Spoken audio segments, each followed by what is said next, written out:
Sweet. And I have a document for you guys. Boom. And I also sent a text message out. Did you guys get that from Go High Level? Yeah. Gladius, we need your number in there. For some reason, your number's not in Go High Level, Yeah. but got it in Airtable, so we're good. We got it. Cool. So I'll share this in the chat with you. All right. So today we'll go through daily energy mastery. So how to feel your best every single day and add 1 to 2 hours of productivity and connection. Also, by committing to this, you'll never be depressed again. You'll never burn out again. And you'll get a lot more shit done. Because I went super deep. What's that? I said, fuck, where do I sign? Fuck yeah. I went super deep over the past 2 years, understanding our human biology and all of that good stuff.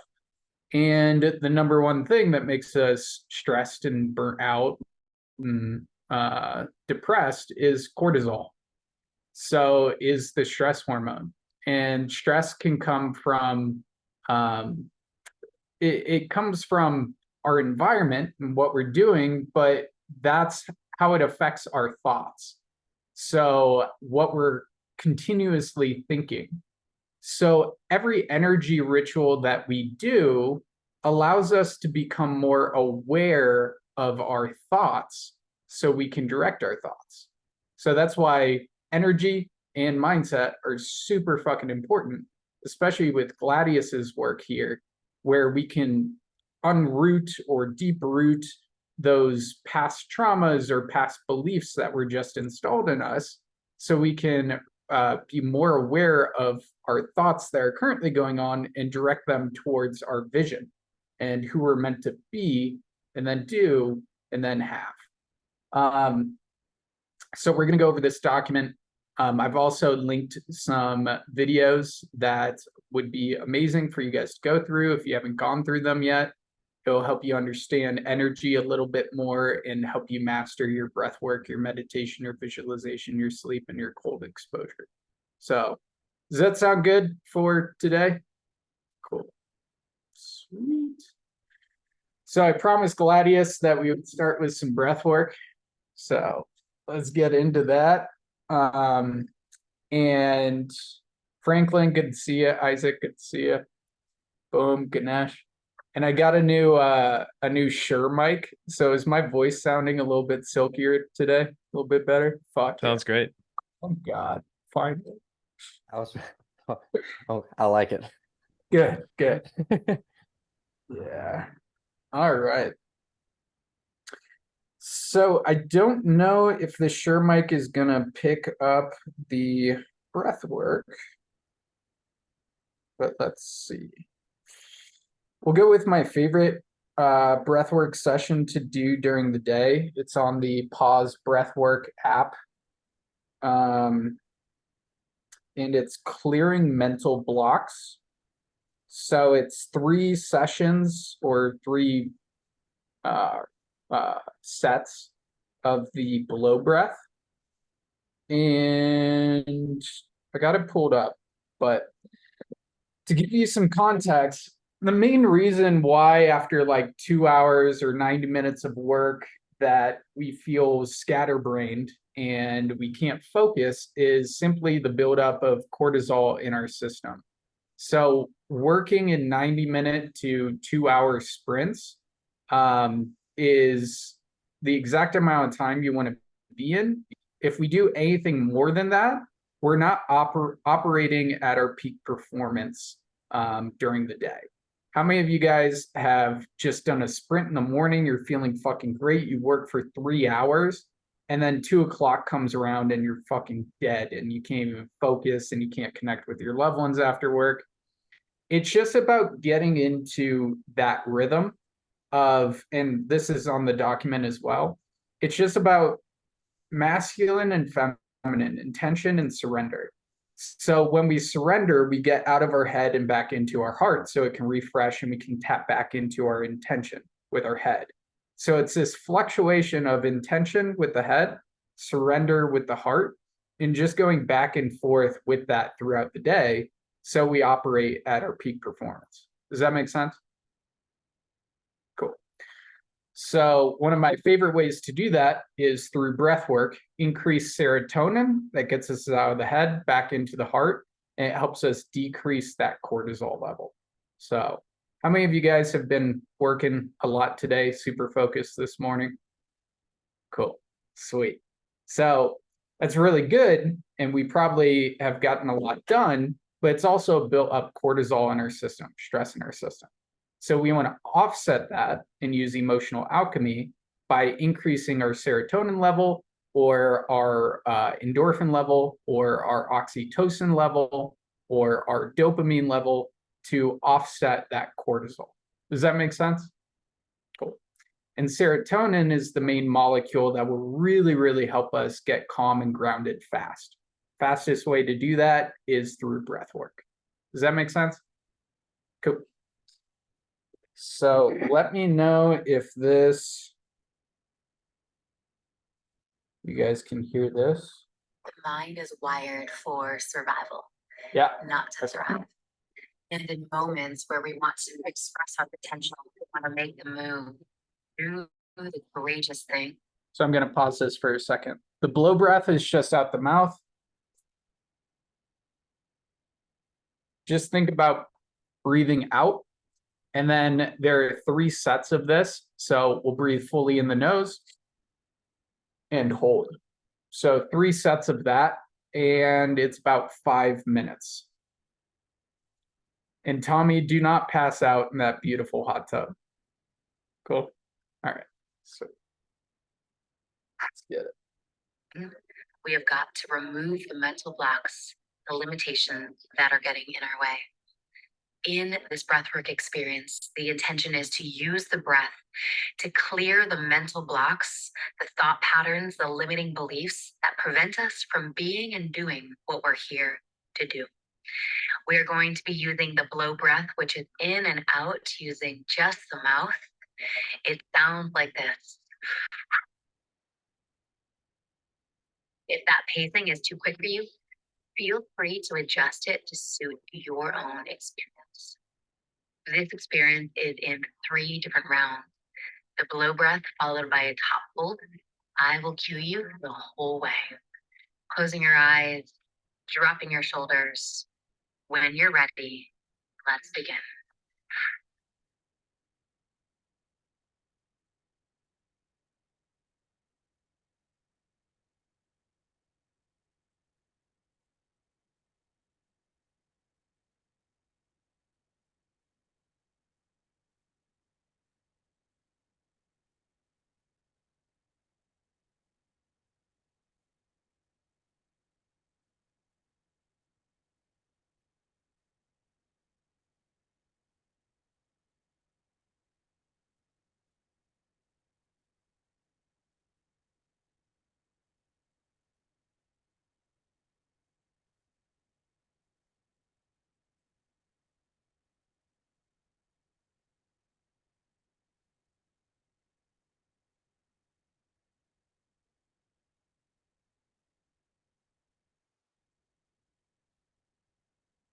Taking a deep breath in through the nose. Holding at the top.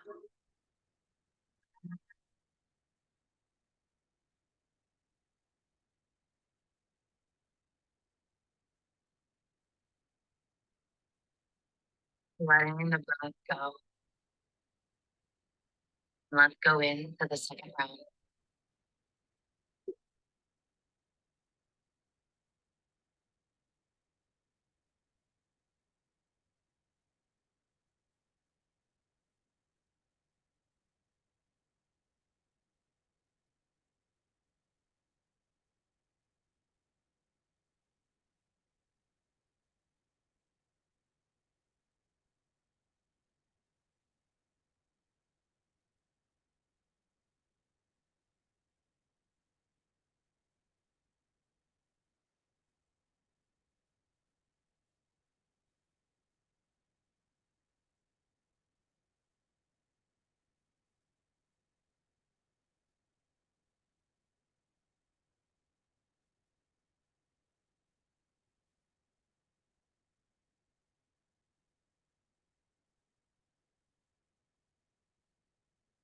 Taking a deep breath in through your nose. Here we go. Hold at the top, squeeze at the top.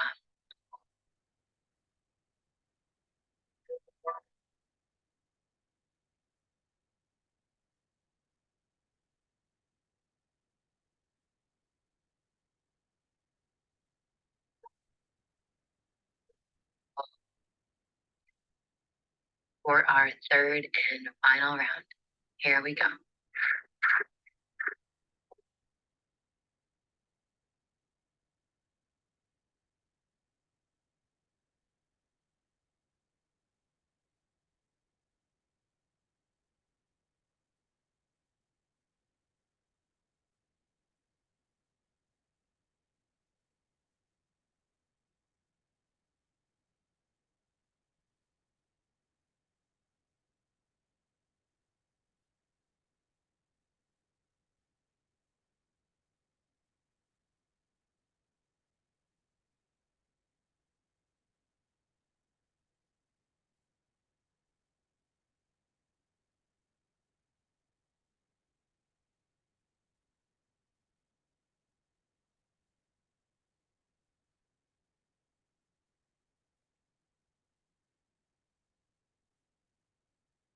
Taking our last hold of the session, deep breath in through the nose, all the way to the top. Holding, squeezing, and coming still.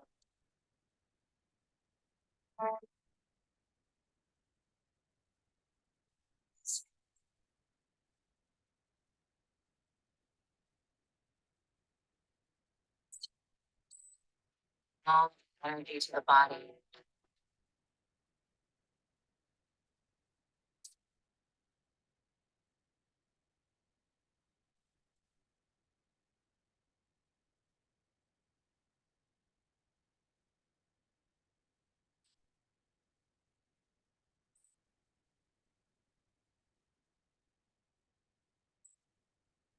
Action, and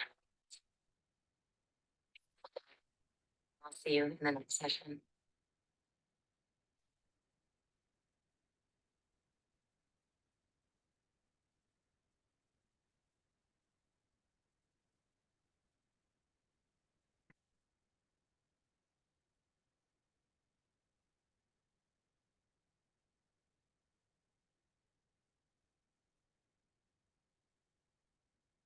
How are you guys feeling?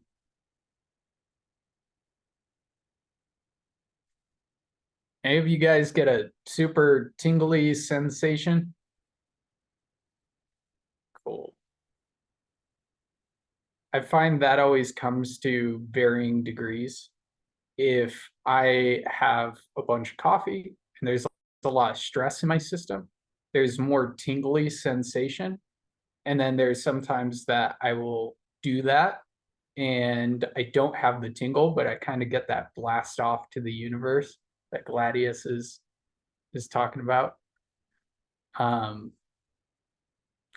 And that's one way we can put space between the notes to make music. And what you just did is you got out of your amygdala response, which comes from a buildup of cortisol, which makes us reactive instead of proactive. And you just move to your prefrontal cortex that regulates our thoughts, feelings, and actions.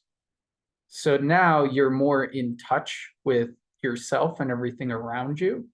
So you can better choose your thoughts and what you want to think that will tap you into the intention that you truly want. Does that make sense? So with breath work, cold showers, exercise, we start to move from the amygdala response to the prefrontal cortex. And then we're more aware of our thoughts so that we can choose what we actually want to produce in our body. So once we become aware of those thoughts, then we can choose to think about a future event that's very empowering and lights us up, our vision, which releases dopamine, which increases motivation and focus. Or we can think about a loved one and how much love and gratitude we have for that person. And we can release oxytocin, which increases our connection and love that we feel in our body. Or we can think of a funny event or a joke or something that's just like lights us up, smile, all of that, which increases endorphins, which makes us feel more light and loose.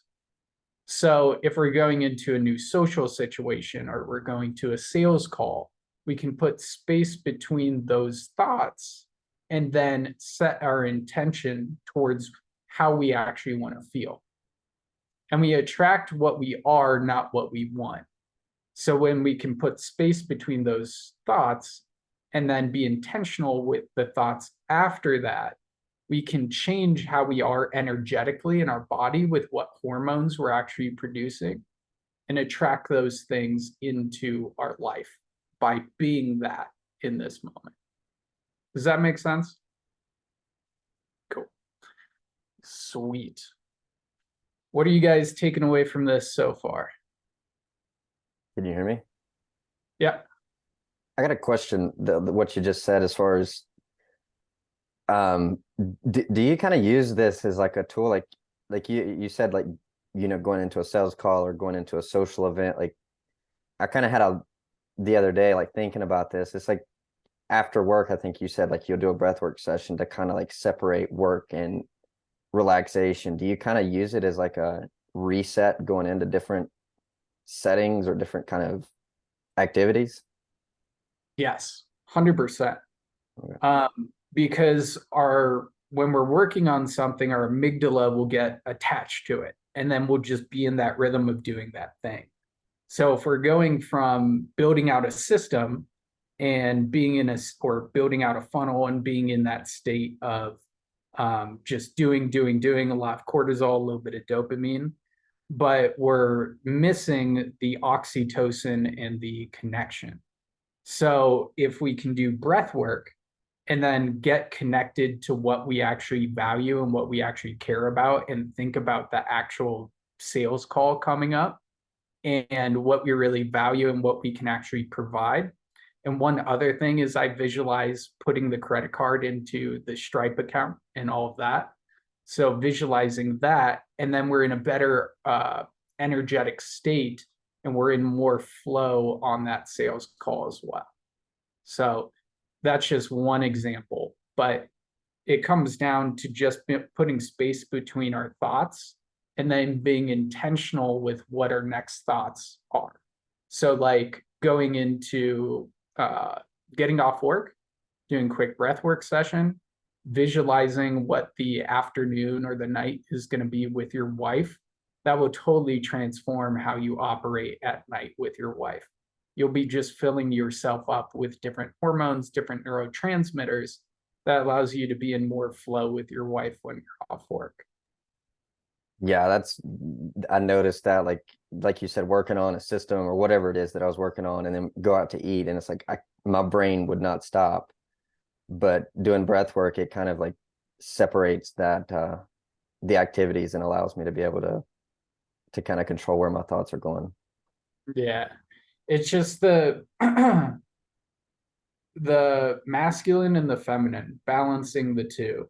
So knowing when it's time to surrender, to let go, to get out of the head and back into the heart. And we can do that through breath work, through exercise, through meditation, through cold showers, to totally surrender. So we can better tap into our intention and have the thoughts that we want to have. But it's very hard to have a powerful intention without surrender. Yeah. Does that make sense? Cool. What are you guys taking away from this so far? What else? Kind of the kind of the same idea, where I think of it like back in school. I don't know if anyone ever used PowerPoints. I remember anytime I'd switch to a new slide, I would want to do one of those cool transition effects, because otherwise I felt like the change was too abrupt.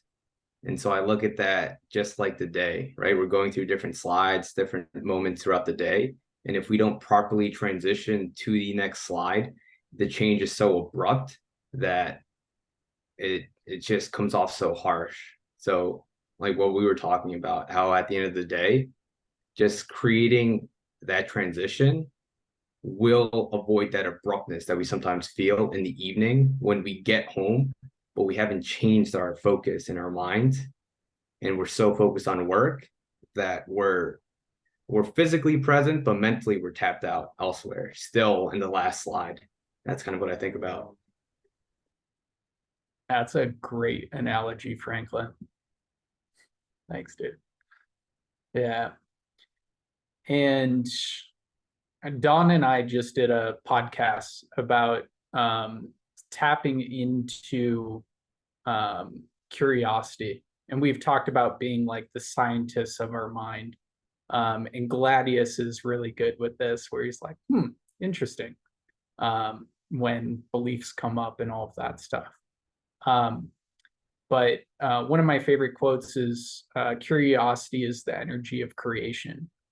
And when we can be curious and aware, we're less attached to those thoughts.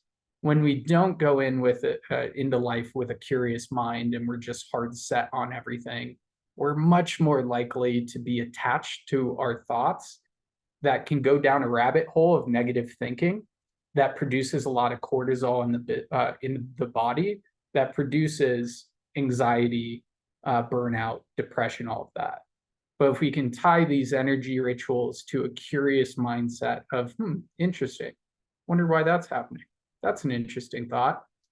And not be attached to it, we're way more in flow with life. And we don't go down that negative rabbit hole. So, yeah.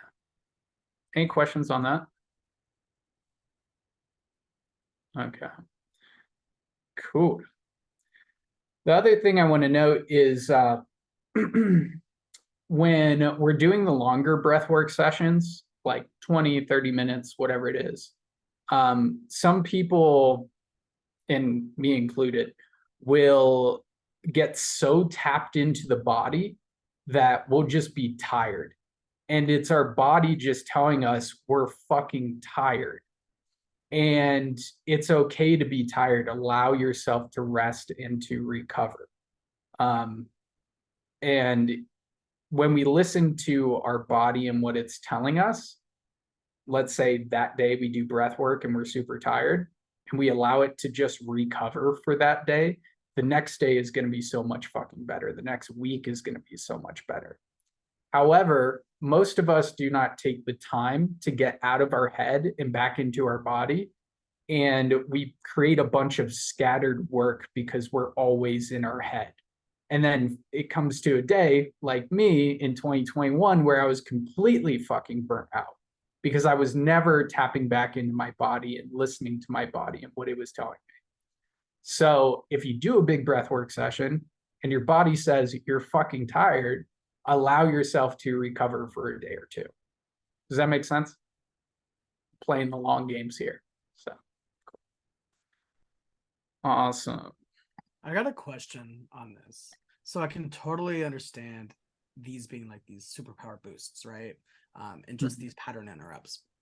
So what are the implications of doing the wrong breath work with the wrong, again, okay, there's no wrong breath work, but doing one breath work that doesn't align with your current state or where you want to go? I mean, obviously what we just did works great if your cortisol is high and you're trying to transition, but what if it's the opposite? So there's so many, meaning like you didn't do your deep work yet and then you do something like that. Yeah. I mean, I think you'd still be in the zone to do your deep work right now and probably be more flowy. It's interesting how like time starts to change when we do breath work, where we're so used to being in a cortisol state where we feel like we're getting a lot done and being super fucking productive, but then we look back and we're like, what the fuck did I finish? But when we do the breath work, everything starts to slow down a little bit, and we don't feel like we're in that manic state, and we feel like we might not be progressing as much. But then we look back and we're like, holy shit, that is a super clean funnel, or that is a super clean document.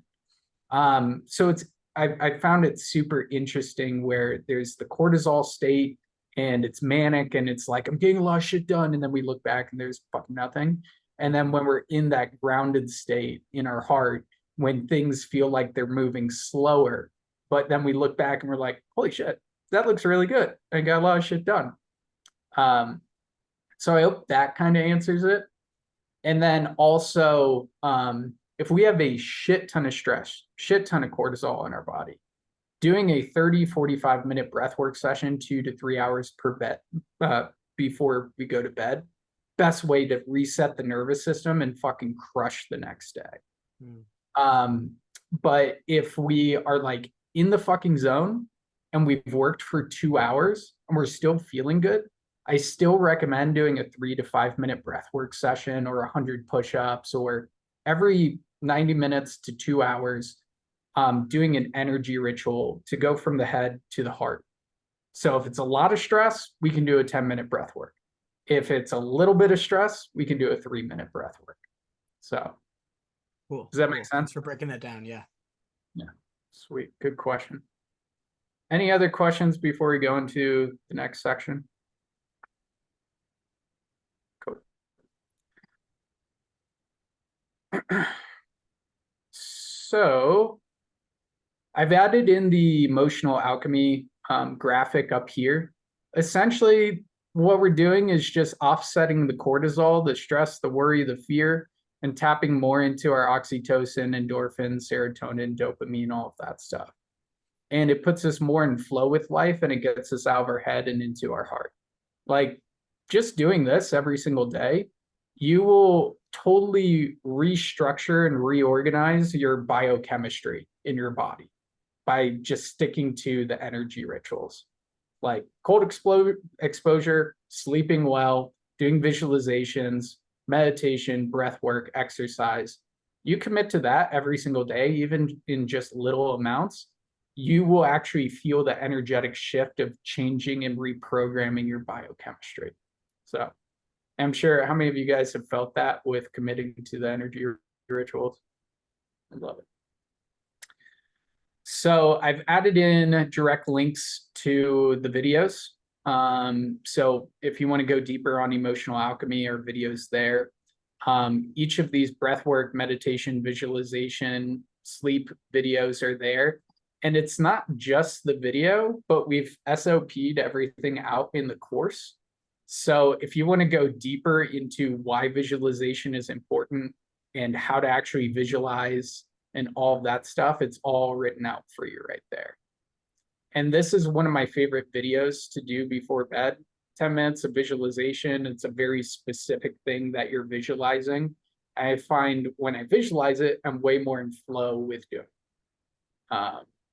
And one of my favorite quotes, imagination is more important than knowledge, for knowledge is limited, whereas imagination embraces the entire world, stimulating progress, giving birth to evolution. Albert Einstein. Smart guy, never met him, but pretty good quote. So all of the energy rituals are in there with the video and SOP'd out. So if you're looking to do more breath work, meditation, visualization, sleep, cold exposure, it's all right there. Also, I did a longer session with the brothers back in December around moving from the head to the heart. Really good hour-long video right here of what it means to be in our heart and what it means to be in our head, and actually how to move from the head to the heart.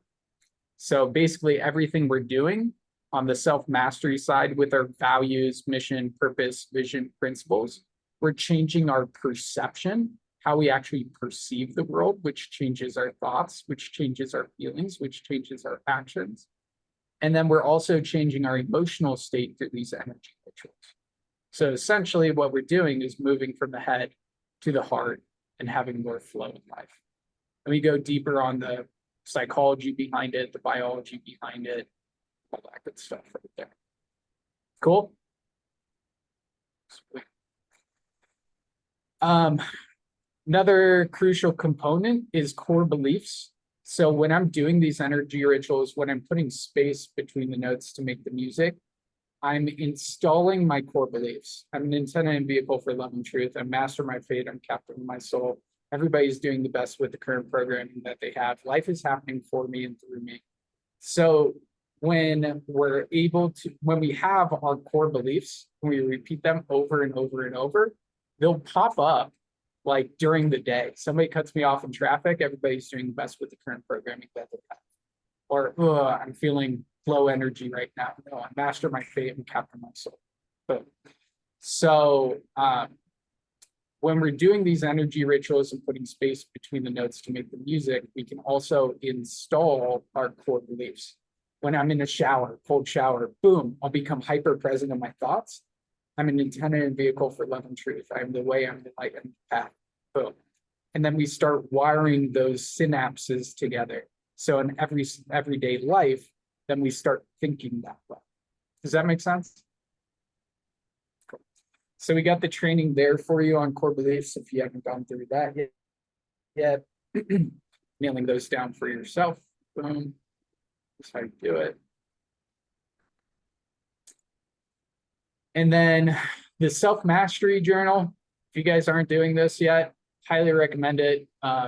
This helps you put in what you're grateful for, what your intentions are, what's on your mind every single morning, how's your physical, mental, emotional health, and living by a value, a belief, a principle, and a vision to you. And I just put it in the messenger chat of how I fill this out every single day, just from my phone.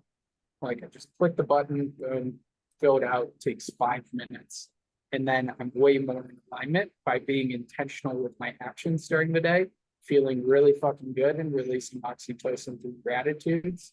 And by aligning myself with who I truly am, my values, my beliefs, my principles, my vision. Does that make sense? You guys following me? Sweet. Any questions up until this point? I just want to add something interesting about it. So I've been doing my self-mastery journal every morning, and I go back and forth between surrender and intention every day. And I'm looking back, and my most productive days where I'm just demolishing the day with the highest energy, I'm in full surrender. It's so wild. It's so wild. I just wanted to add that. I find the exact same thing too. Like it's weird. I wake up in the morning, I'm like, is this a masculine or feminine day? Yeah. You know? And then I'm like, oh, I'm kind of feeling off. It's surrender, feminine day. And then just having that intention for that feminine and surrender in the go day, I find those to be the most productive. Absolutely. Even if my energy is off early in the morning. Yeah. Sweet. Anything else you guys want to add here or any questions? So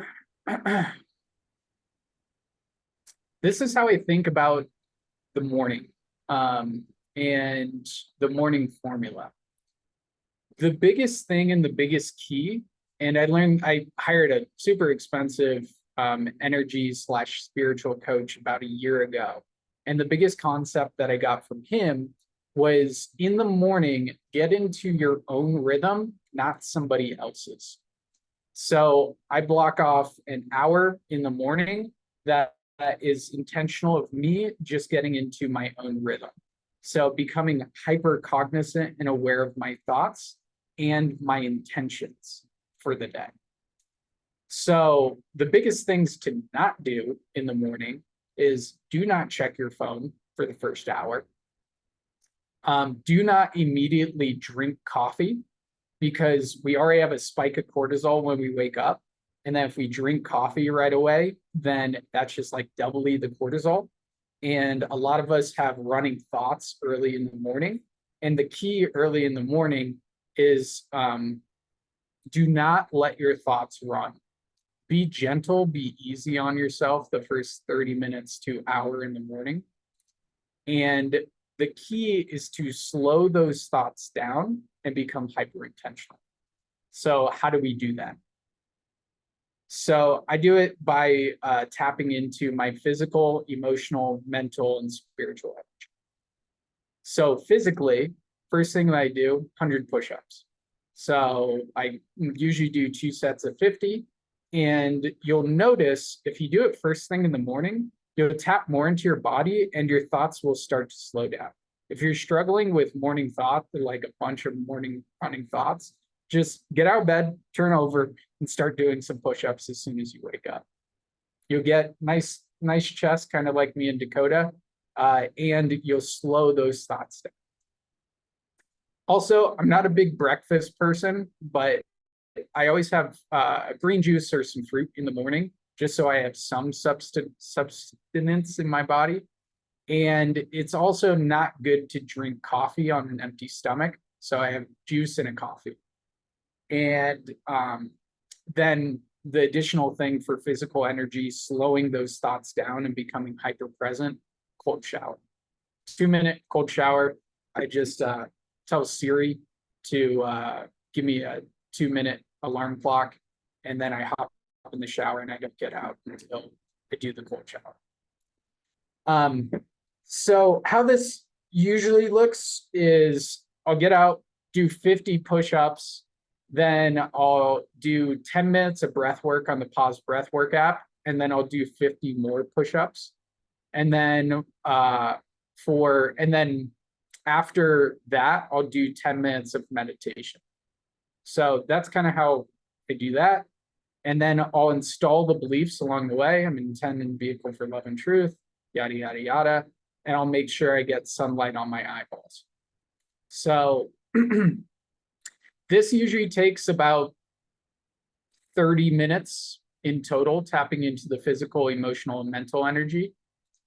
And then for the spiritual energy, getting connected to our vision for our life and vision for our day, I'll open up the self-mastery system on here, or sorry, the human OS. And I'll put in what I'm grateful for, what my intentions are, and click on my beliefs, my values, my principles, that sort of stuff. And then the last thing that I do in the morning after I filled that out is I time block. So I go into my calendar and I block off each hour of the day when I'm actually. And I know from doing this, I'll never be burnt out. I'll never be depressed. I'll never be anxious again, just by winning the fucking morning and tapping into my physical, emotional, mental, and spiritual. Are there any questions on that? What are you guys taking away so far? What are you going to implement? Isaac, Ganesh, Don? Oh yeah, I'm definitely missing a few key pieces of this, and it's interesting because you can always learn, right? One of the guys I was talking to yesterday, he said it's about being coachable. No matter how much you learn that you really don't really know shit. So seeing what you've created here, I'm totally missing a few of those key pieces. So I'm excited to plug them in. Yeah, and you just take it to a whole nother level by implementing these things. Yeah. Because like, how many people have heard our health is our wealth? And most people think it's just about physical health. Hey, just about like what you're putting in your body, how you're moving. But there's also emotional health, mental health, and spiritual health. And that's what we're tapping into with our mental health, being able to focus our mental through installing beliefs, removing beliefs, and meditating. Our emotional health through processing our emotions, feeling them, letting them go. And through breath work is a great way to do that. And then our spiritual health is our connection to ourselves and connection to our vision, and connection to the world, right? So a lot of people just have the wrong perception of health. There are so many different layers to it. It's not just physical health, but mental health, emotional health, and spiritual health. Does that make sense? Sweet. What else are you guys taking away? Tommy, Justin, Jaime? I know for me, it's still a lot about letting myself surrender, I guess. Like 13 years of my life, it's just all intention, with the military. Like you approach each day with intention. If you say surrender, they'll take you out back and shoot you, you know what I mean? So it's it's still a little difficult for me to get into that mode. And it's interesting to listen to you guys say, those are your most productive days. Cause like even when I tell myself like, oh, maybe you need to surrender, my mind is like, no, you can't do that. Mhm. So you only need to feel it once. Like, I remember being at Deer Park Monastery, and it was on the third day, and I had meditated before and thought I was doing it and all that stuff. Hmm. It 45-minute meditation sessions early in the morning. And first day was cool. My legs fucking hurt. That's what I was thinking about. Second day, I was like, okay, this is cool, whatever. The third day, I remember about 20 minutes into it, it was like this spark of like, holy shit, I'm hyper present. Like I am aware of every fucking thought that's going through my head. And since that moment of feeling that, I can get back to that feeling of surrender, of letting go, being the observer of my thoughts over and over and over. And same thing in breath work. Like when you have that hyper awareness during your breath work, you're like, holy shit, I can get back there so much easier. So it really only takes one moment where you're like, oh my God, that's it. And then it becomes easier and easier to get back to that surrender. Yeah. Cool. I love it. Thanks for sharing, Tommy. And we won't shoot you. So yeah, I could share some takeaways. Yeah. So for me, like there's a lot of shifts, a lot of changes that have been going on with our team, our company recently, and it's gotten me definitely stressed out more than a couple times. And like today I was feeling that a little bit because we're doing some good stuff, but I'm also like I was kind of frustrated specifically with one team member in particular, and I could feel myself just getting like really like I was not letting it go. So I have a lot to do and I'm time blocking, but I knew it would help me to join today's call and doing the breath work and like all that kind of centered me back to where I needed to be. And now I know I'm gonna kick ass for the rest of the day, so I feel good. So I guess biggest takeaway is do the transitions and do the breath work and do the energy rituals that we know we have. I take walks a lot, but incorporating different ones is most effective for sure. I love it. And sorry, I just had my girlfriend walking through here, so I had to pause the video. But I think the biggest shift that this might be helpful. I think the biggest shift that I've made from Tribe of Buyers to this business now is identifying every breakdown as a good thing, as a learning lesson, and being like, fuck yes, there's an opportunity. Like, I'll initially feel that feeling of like, fuck this fucking sucks. But then I'll go David Goggins of good. What is there to fucking learn here? And really stick to that. I used to think it back in Tribe of Buyers, but I wasn't actually practicing it like I am today. And I feel like my own personal growth and the business foundation and structure and systems have gotten so much better from that mentality. So just the David Goggins, good. Was there fucking learn here, you know? Yeah, that's great actually. And I really relate to what you just said, that because like sometimes I feel like I have the concepts in my head, but I'm not applying them as readily as I should. And I want to get at it. So I love it. And as readily as we get to, one thing that I've shifted over the past year and a half, need, should, have to, must, fuck those words. They have a buildup of cortisol in the system. And sometimes in tapping into the masculine and intention, they can be good.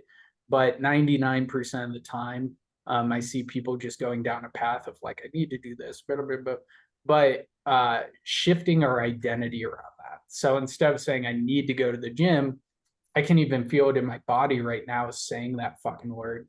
But if we say I am a person who goes to the gym, we're much more likely to actually take action on that by shifting our identity instead of saying those words. Does that make sense, guys? So whenever you see those words come up, like should, have to, must, need, just shift the identity and put an identity statement on it.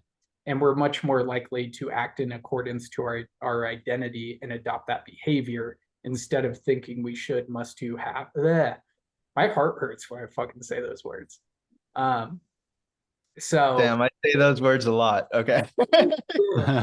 this is good. Just something you'll notice a different sensation and feeling in your body because every thought we think, every word that we say produces a hormone response in our body. But if we go to the core, to the roots, to the identity, which Gladius is really good at, then we're more in line with that behavior that we actually desire. So, yeah. And not too many people are talking about this stuff.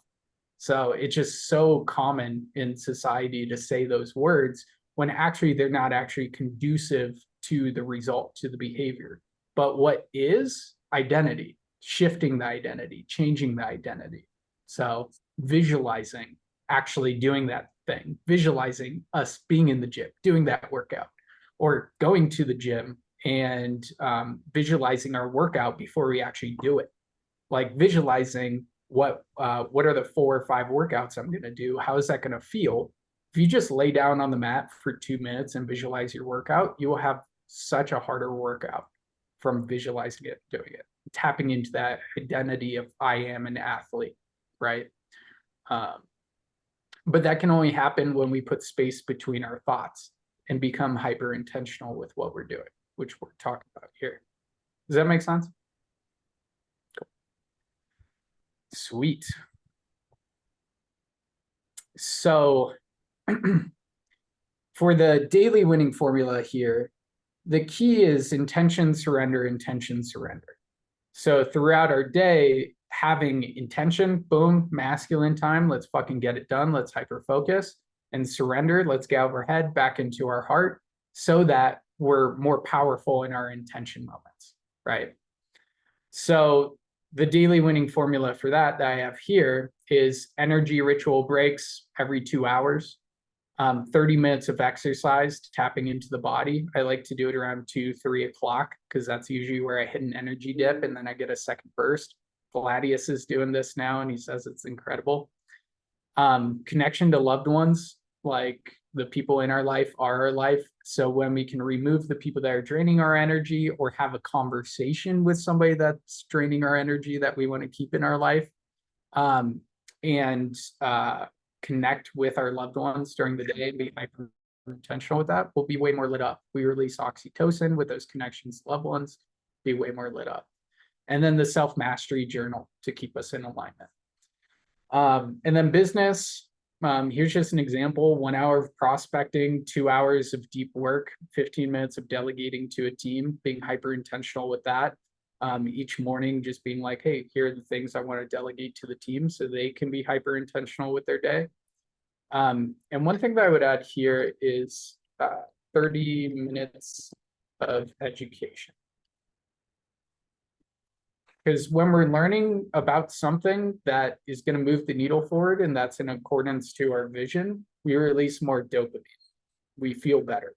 We'll be way more lit up throughout the day where we're like, fuck, I just learned that super fucking cool thing, right? Does that make sense?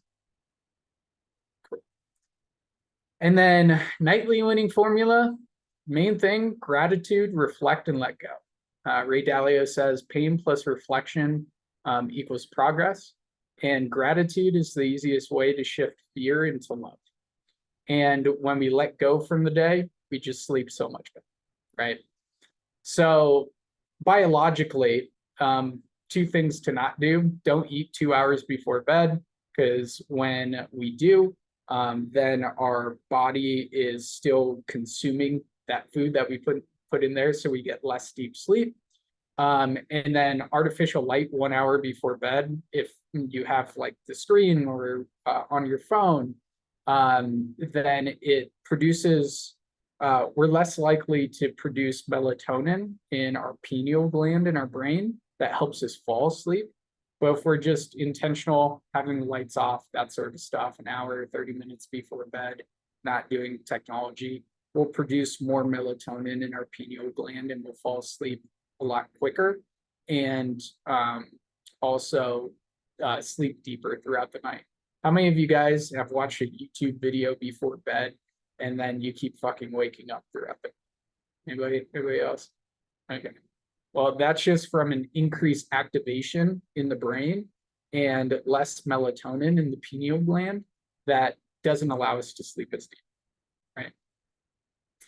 So how do we have gratitude, reflect, let go?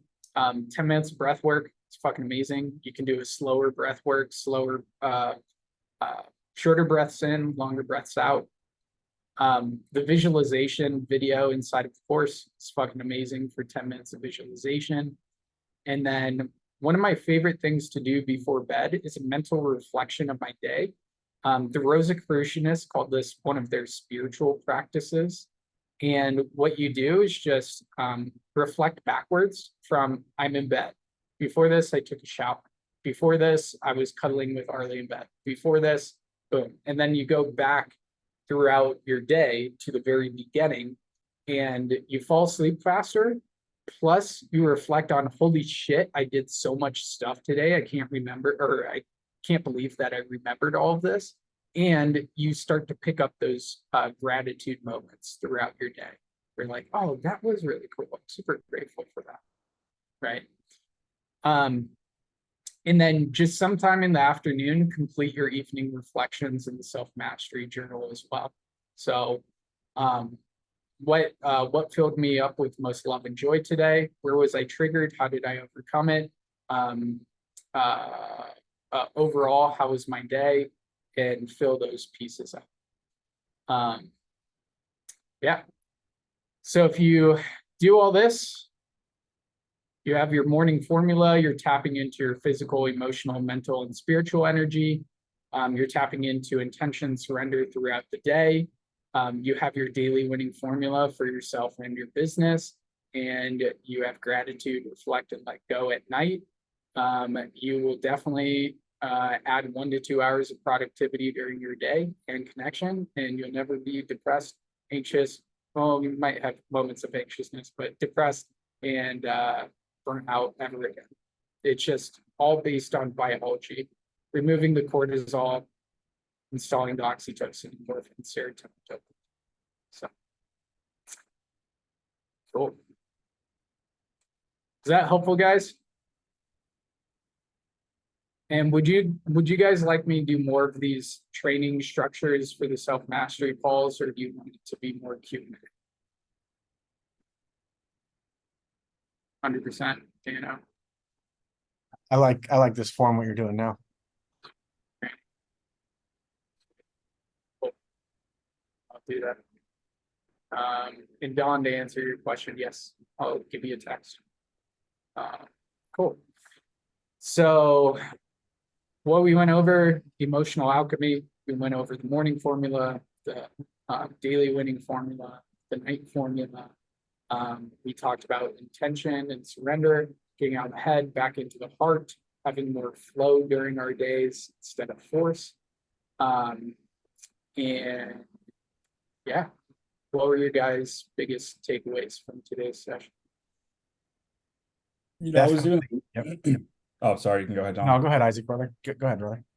You know, this was really impactful for me because I'd been really thinking about, you know, my intentions from the beginning of the day and then in the evening. And I think I realized I'm spending so much time really tapping into myself in the morning, probably too much, where it's even disrupting, you know, my work patterns. So thinking about balance, I think that I do that in the morning because I'm trying to supplement the lack of attention that I have in the evenings to be able to debrief how the day went and then let everything go. So I'm interested to try some things, even like the visualization while winding down before bed, to help me like think about, well, what does that perfect next day look like? and then sort of let that go to wake up in the morning at least feeling a little bit, more charged up instead of having to just start plugging in the batteries. I love it, dude. Yeah, with those energy ritual breaks throughout the day, we won't need as much of a morning formula of becoming hyper present if we're just being cognizant of, oh, there's a cortisol buildup. I'm more in my amygdala. Let me do some breath work or push-ups to get to my prefrontal cortex.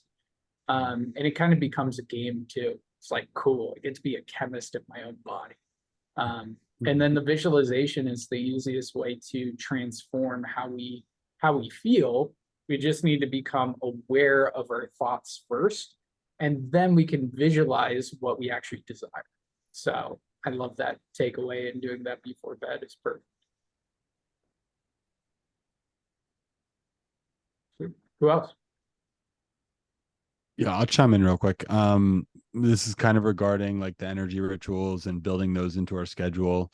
I actually have two things. So with the energy rituals, Andrew, I know you like to do this too.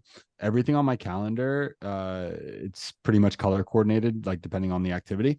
And so anything purple is either an energy ritual or like movement or exercise. So when I see purple on my calendar, I know that's going to give me energy. And I like to schedule different types of energy rituals in throughout the day. Like a lot of you guys have seen my calendar before, but there's a general template, but sometimes I'll switch things around. So I'll have like Monday, Wednesday, Friday, I'll have a couple of breath work sessions in there throughout the day, just 15-minute blocks.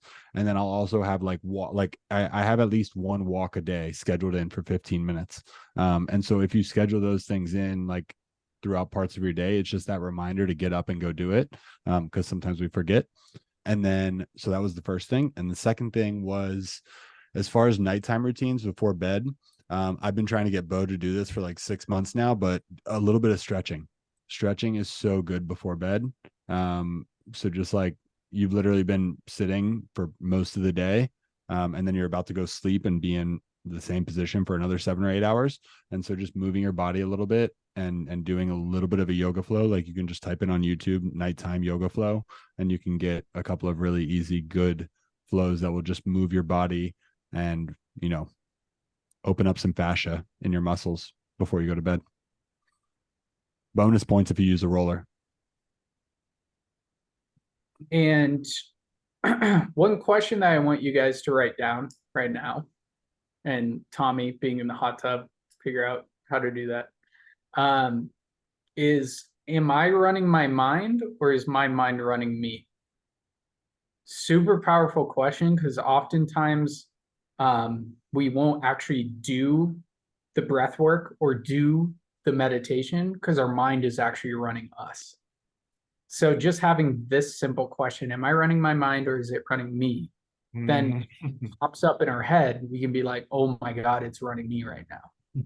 And become masters of our fate, we need to be aware of our thoughts and our mind and be able to direct them to where we want them to go. That's what all these energy rituals are for, is for us to have the spaciousness and awareness of what's going on in our mind so we can direct it to where we want it to go, right? And we'll do a 1 hour, 90-minute work sprint and our mind will start to run us, but it's okay, we're getting stuff done. But then we surrender to be more aware of our thoughts and then be more aware of, so we can be in more of control of our intentions and directing our days, our weeks, our months, our years, our decades. Let's get one more takeaway before we hop off here. So what the book of the month, The Indistractable, it was saying like pretty much what you're saying, which how you identify it as. And he made a really good point about it, saying vegans, they don't say I have to be vegan. They identify as saying I'm vegan. Because eating meat could be hard, or it could be hard not to do. So he was saying, identify as a vegan, not I have to be a vegan.